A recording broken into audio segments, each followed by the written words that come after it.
ಭಾರತದ ಆರ್ಥಿಕತೆಯ ಮೇಲೆ ಕೇವಲ ತೈಲ ಮತ್ತು ಗ್ಯಾಸ್ ದರ ಏರಿಕೆಯ ಕಾರ್ಮೋಡ ಕವಿದಿದೆ. ಅಂದುಕೊಂಡಿದ್ರೆ ಅದು ತಪ್ಪು. ಯಾಕಂದ್ರೆ ಇಡೀ ದೇಶದ ಗಮನ ಯುದ್ಧದ ಮತ್ತು ಇಂಧನದ ಮೇಲಿರುವಾಗಲೇ ಮತ್ತೊಂದು ಗಂಡಾಂತರ ಭಾರತದ ಹೊಸ್ತಿಲಿಗೆ ಬಂದು ನಿಂತಿದೆ.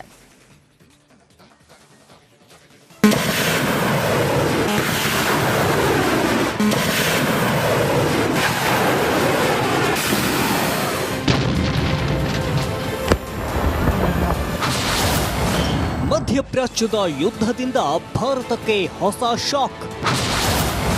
ತೈಲ ಗ್ಯಾಸ್ ಅಷ್ಟೇ ಅಲ್ಲ, ರೂಪಾಯಿಗೆ ಗಂಡಾಂತರ. ಭಾರತದ ಆರ್ಥಿಕತೆಯ ಮೇಲೆ ಕೇವಲ ತೈಲ ಮತ್ತು ಗ್ಯಾಸ್ ದರ ಏರಿಕೆಯ ಕಾರ್ಮೋಡ ಕವಿದಿಲ್ಲ. ಬದಲಿಗೆ ಭಾರತವು ಇನ್ನೊಂದು ಮೌನದ ಸಂಕಷ್ಟವನ್ನ ಎದುರಿಸುತ್ತಿದೆ. ಅದೇ ಭಾರತೀಯ ರೂಪಾಯಿ ಕುಸಿತ. ದೇಶದ ಗಮನ ಯುದ್ಧ, ತೈಲ ಅನಿಲ ಬಿಕ್ಕಟ್ಟಿನ ಮೇಲಿರುವಾಗ ರೂಪಾಯಿ ಮೌಲ್ಯದ ಕುಸಿತ ದೇಶದ ಆರ್ಥಿಕ ಸ್ಥಿತಿಗೆ ದೊಡ್ಡ ಸವಾಲಾಗಿ ಪರಿಣಮಿಸಿದೆ.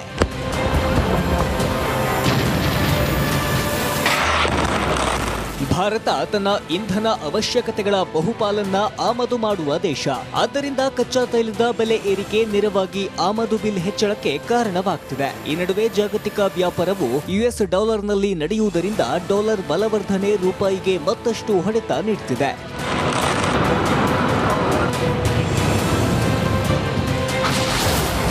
$93.49 ಮಟ್ಟಕ್ಕೆ ಕುಸಿದ ರೂಪಾಯಿ ಮೌಲ್ಯ. ರೂಪಾಯಿ ಮೌಲ್ಯವು ಪ್ರತಿ ಡಾಲರ್ಗೆ 93.49 ಮಟ್ಟಕ್ಕೆ ಕುಸಿದು ಹೊಸ ಸಾರ್ವಕಾಲಿಕ ಕನಿಷ್ಠವನ್ನ ತಲುಪಿದೆ. ಈ ಕುಸಿತವು ಕೇವಲ ಸಂಖ್ಯೆಗಳ ಆಟವಲ್ಲ, ಇದು ದೇಶದ ಆರ್ಥಿಕ ಆರೋಗ್ಯದ ಮೇಲೆ ನೇರ ಪರಿಣಾಮ ಬೀರುವ ಸೂಚನೆ ಎನ್ನಲಾಗ್ತಿದೆ.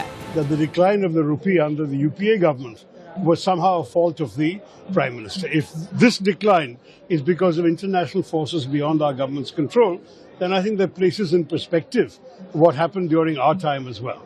So I think the rupee is obviously subject to a great deal of volatility these days. ರೂಪಾಯಿ ಕುಸಿತದ ಪ್ರಮುಖ ಕಾರಣಗಳಲ್ಲಿ ಕಚ್ಚಾ ತೈಲದ ಬೆಲೆ ಏರಿಕೆಯೂ ಒಂದು. ಜಾಗತಿಕ ಮಾರುಕಟ್ಟೆಯಲ್ಲಿ ಬ್ಯಾರೆಲ್ಗೆ $180 ಬಿಲಿಯನ್ ತಲುಪುವ ಸಾಧ್ಯತೆಗಳಿವೆ. ಆದ್ದರಿಂದ ಹೂಡಿಕೆದಾರರು ಸುರಕ್ಷಿತ ಆಸ್ತಿಯಾದ ಡಾಲರ್ ಕಡೆಗೆ ತಿರುಗುತ್ತಿದ್ದಾರೆ. ಆದ್ದರಿಂದ ಯುಎಸ್ ಡಾಲರ್ ಬಲವರ್ಧನೆಯಾಗಿದೆ. News desk, Republic Kannada. ಭಾರತದ ಆರ್ಥಿಕತೆಯ ಮೇಲೆ ಕೇವಲ ತೈಲ ಮತ್ತು ಗ್ಯಾಸ್ ದರ ಏರಿಕೆಯ ಕಾರ್ಮೋಡ ಕವಿದಿದೆ. ಅಂದುಕೊಂಡಿದ್ರೆ ಅದು ತಪ್ಪು. ಯಾಕಂದ್ರೆ ಇಡೀ ದೇಶದ ಗಮನ ಯುದ್ಧದ ಮತ್ತು ಇಂಧನದ ಮೇಲಿರುವಾಗಲೇ ಮತ್ತೊಂದು ಗಂಡಾಂತರ ಭಾರತದ ಹೊಸ್ತಿಲಿಗೆ ಬಂದು ನಿಂತಿದೆ.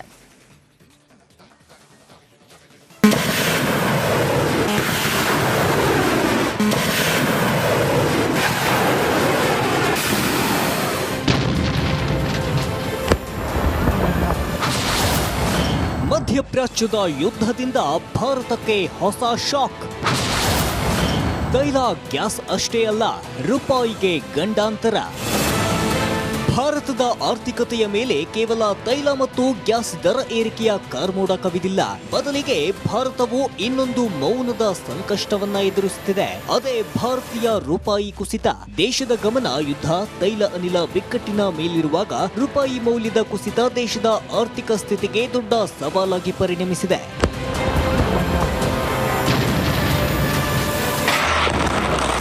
ಭಾರತ ತನ್ನ ಇಂಧನ ಅವಶ್ಯಕತೆಗಳ ಬಹುಪಾಲನ್ನ ಆಮದು ಮಾಡುವ ದೇಶ.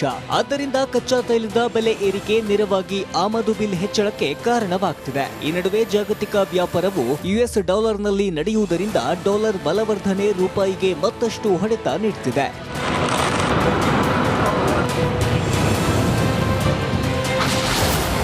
$93.49 ಮಟ್ಟಕ್ಕೆ ಕುಸಿದ ರೂಪಾಯಿ ಮೌಲ್ಯ. ರೂಪಾಯಿ ಮೌಲ್ಯವು ಪ್ರತಿ ಡಾಲರ್ಗೆ 93.49 ಮಟ್ಟಕ್ಕೆ ಕುಸಿದು ಹೊಸ ಸಾರ್ವಕಾಲಿಕ ಕನಿಷ್ಠವನ್ನ ತಲುಪಿದೆ. ಈ ಕುಸಿತವು ಕೇವಲ ಸಂಖ್ಯೆಗಳ ಆಟವಲ್ಲ, ಇದು ದೇಶದ ಆರ್ಥಿಕ ಆರೋಗ್ಯದ ಮೇಲೆ ನೇರ ಪರಿಣಾಮ ಬೀರುವ ಸೂಚನೆ ಎನ್ನಲಾಗ್ತಿದೆ. The decline of the rupee under the UPA government was somehow a fault of the Prime Minister. If this decline is because of international forces beyond our government's control, then I think that places in perspective what happened during our time as well. So I think the rupee is obviously subject to a great deal of volatility these days. ರೂಪಾಯಿ ಕುಸಿತದ ಪ್ರಮುಖ ಕಾರಣಗಳಲ್ಲಿ ಕಚ್ಚಾ ತೈಲದ ಬೆಲೆ ಏರಿಕೆಯೂ ಒಂದು. ಜಾಗತಿಕ ಮಾರುಕಟ್ಟೆಯಲ್ಲಿ ಬ್ಯಾರೆಲ್ಗೆ $180 ಬಿಲಿಯನ್ ತಲುಪುವ ಸಾಧ್ಯತೆಗಳಿವೆ. ಆದ್ದರಿಂದ ಹೂಡಿಕೆದಾರರು ಸುರಕ್ಷಿತ ಆಸ್ತಿಯಾದ ಡಾಲರ್ ಕಡೆಗೆ ತಿರುಗುತ್ತಿದ್ದಾರೆ. ಆದ್ದರಿಂದ ಯುಎಸ್ ಡಾಲರ್ ಬಲವರ್ಧನೆಯಾಗಿದೆ. News desk Republic Kannada. ಭಾರತದ ಆರ್ಥಿಕತೆಯ ಮೇಲೆ ಕೇವಲ ತೈಲ ಮತ್ತು ಗ್ಯಾಸ್ ದರ ಏರಿಕೆಯ ಕಾರ್ಮೋಡ ಕವಿದಿದೆ. ಅಂದುಕೊಂಡಿದ್ರೆ ಅದು ತಪ್ಪು. ಯಾಕಂದ್ರೆ ಇಡೀ ದೇಶದ ಗಮನ ಯುದ್ಧದ ಮತ್ತು ಇಂಧನದ ಮೇಲಿರುವಾಗಲೇ ಮತ್ತೊಂದು ಗಂಡಾಂತರ ಭಾರತದ ಹೊಸ್ತಿಲಿಗೆ ಬಂದು ನಿಂತಿದೆ.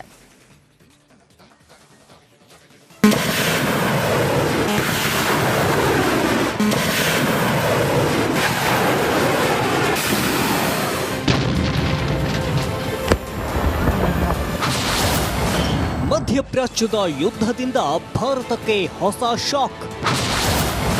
ತೈಲ ಗ್ಯಾಸ್ ಅಷ್ಟೇ ಅಲ್ಲ, ರೂಪಾಯಿಗೆ ಗಂಡಾಂತರ. ಭಾರತದ ಆರ್ಥಿಕತೆಯ ಮೇಲೆ ಕೇವಲ ತೈಲ ಮತ್ತು ಗ್ಯಾಸ್ ದರ ಏರಿಕೆಯ ಕಾರ್ಮೋಡ ಕವಿದಿಲ್ಲ. ಬದಲಿಗೆ ಭಾರತವು ಇನ್ನೊಂದು ಮೌನದ ಸಂಕಷ್ಟವನ್ನ ಎದುರಿಸುತ್ತಿದೆ. ಅದೇ ಭಾರತೀಯ ರೂಪಾಯಿ ಕುಸಿತ. ದೇಶದ ಗಮನ ಯುದ್ಧ, ತೈಲ ಅನಿಲ ಬಿಕ್ಕಟ್ಟಿನ ಮೇಲಿರುವಾಗ ರೂಪಾಯಿ ಮೌಲ್ಯದ ಕುಸಿತ ದೇಶದ ಆರ್ಥಿಕ ಸ್ಥಿತಿಗೆ ದೊಡ್ಡ ಸವಾಲಾಗಿ ಪರಿಣಮಿಸಿದೆ.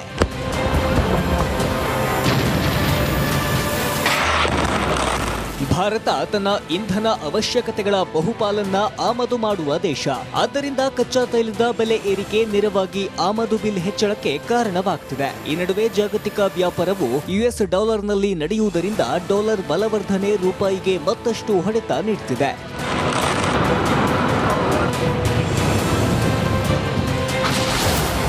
$93.49 ಮಟ್ಟಕ್ಕೆ ಕುಸಿದ ರೂಪಾಯಿ ಮೌಲ್ಯ.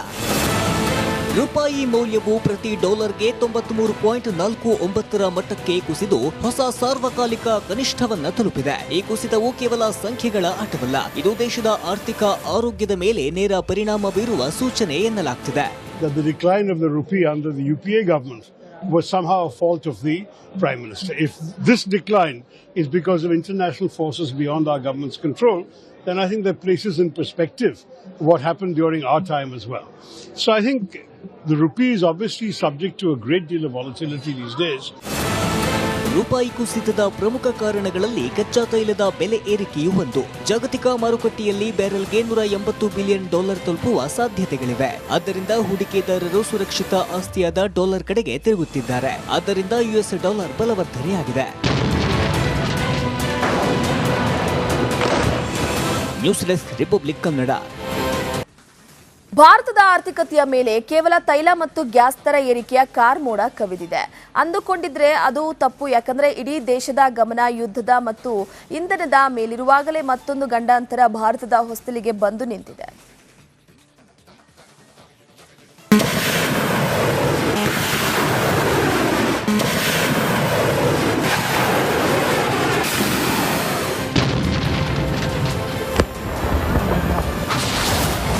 ಮಧ್ಯಪ್ರಾಚ್ಯದ ಯುದ್ಧದಿಂದ